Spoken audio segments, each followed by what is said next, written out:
Assalamu alaikum, this is your brother Fahad Sarwani, and this is a private message to all the parents out there who have children with special needs. It's really wonderful that you've set up a support group, and this is a message especially for you. Number one, Allah subhanahu wa ta'ala says in the Quran, لا يكلف الله نفسا إلا وسعها.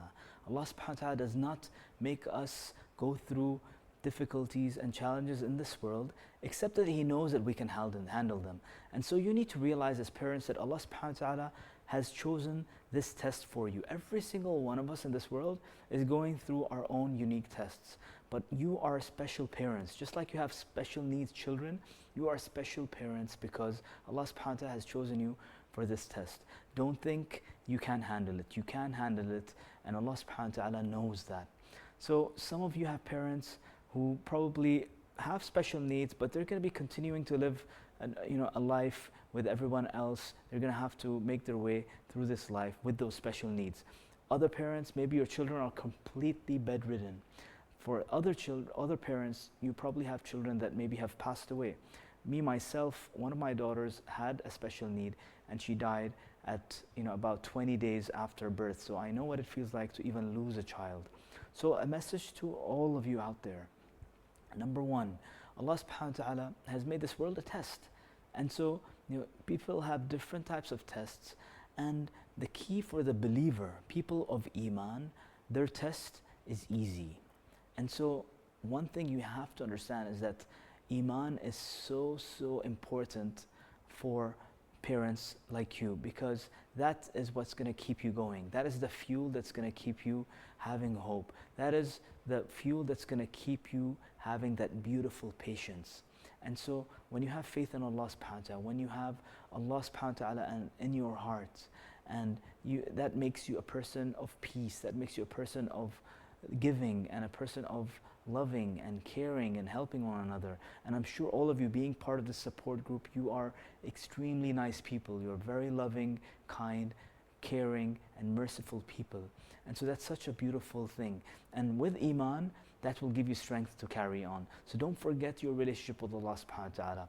Number two, in terms of the parents who have children who are going to continue living a life, and they're going to have to coexist in this world with other people with their special needs.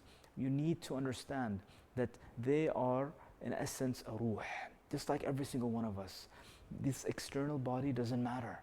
This external body, when we die, is going to decay. It's going to be a dead corpse. But what does stay is your ruh. And so this is something you need to instill in your children, is that you are still special. There's something special about you. You have this ruh that's blown into you from Allah subhanahu wa ta'ala. And this ruh comes with great potential. So even if your children have special needs, don't underestimate their potentials. They have extremely amazing potential and capabilities and skills and talents that you need to discover and help them live their lives to the max. And this comes with self-confidence.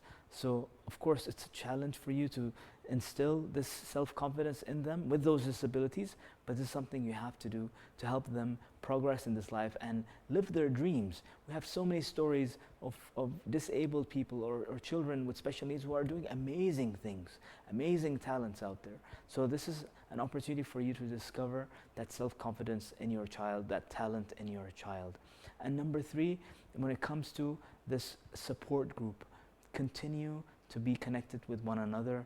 Wallahi, this is one of the best ways for you to get healing, to help each other become more patient. And remember, patience is not supposed to be negative. Patience is not supposed to be something that makes you sad and depressed.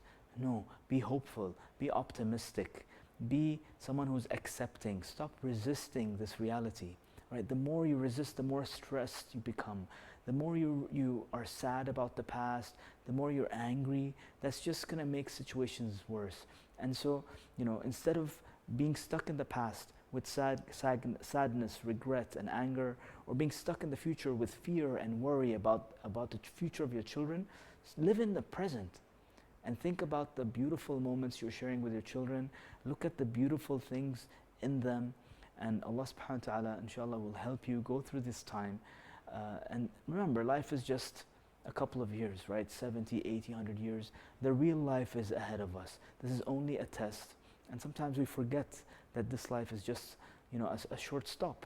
It's a short journey, and the real life is ahead of us. So let's try to make the best use of it.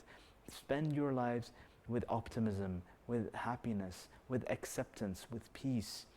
Forget about people. Forget about what people say. Teach your children to forget about people.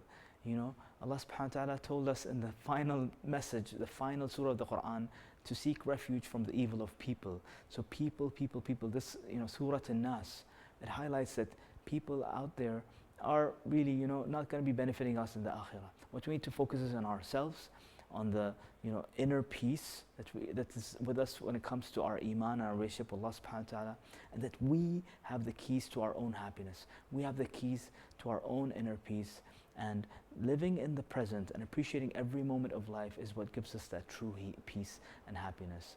So, may Allah bless your efforts, may Allah bless your children with all the, comfort and health and success in this world and in the next. This is your brother Fahad Sarwani. Assalamu alaikum wa rahmatullahi wa barakatuh.